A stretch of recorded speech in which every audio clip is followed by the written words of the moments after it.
Oh boy, a Namco game! I wish every publisher was putting the same care and effort into their Famicom games as Namco was. I'm looking at you, Jalico. Namco's run of quality isn't going to last, of course. I mean, they did publish 84 games on the system, so...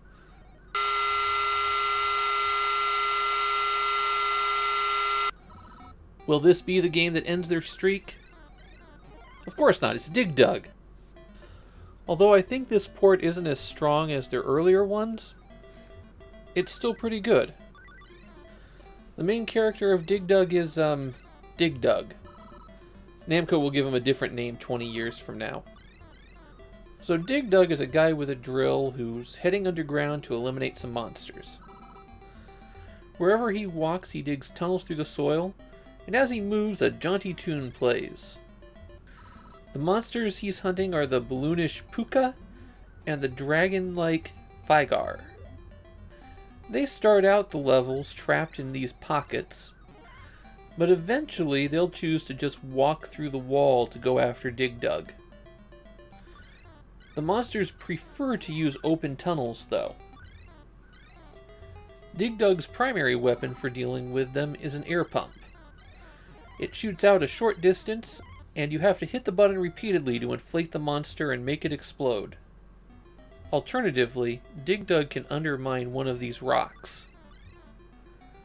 Once dislodged, the rock will fall, and any monsters underneath it can get squished. The monsters can spot the rock coming, though, and get out of the way. And the rock can squish Dig Dug as well. When there's one monster left, they take off running. They head towards the top of the screen to exit out of the upper left. As you might expect in a Namco game, the scoring system winds up being a bit complicated. Rather than a constant number of points for eliminating a monster, you get different points based on what strata of dirt they're in. And for Fygars, you get double points on them for inflating them from the more risky horizontal directions where they could breathe fire at you. That's not bad, but the real points are in the rocks. Getting a whole bunch of monsters squished at once is worth a lot of points. But the longer the monster train you've got on you, the more risk you're in. One of the convenient tricks for managing the monster crowd is turning around, pumping up a monster a couple of times, and then running away. They'll slowly deflate and then start chasing you again, but it'll give you a little bit of space, and if you're trying to herd them all into a rock, that's what you're going to need to do. Occasionally vegetables will appear in the middle of the field. Those are just some extra points for you to collect. A cute trick you can do is to not drill the whole way into those pockets that the monsters are in. Your pump will extend a little ways into the soil, and so you can pump them up in a spot where they won't come after you. You can catch monsters that are phasing through the dirt this same way. Watch out on the thin walls, though. Fygar's flames go through it just as much as your drill does. I have two key problems with this port of Dig Dug. First, the color palette on the Famicom really washes out the game. The arcade version's really bright and colorful, and the Famicom version just seems a bit dingy.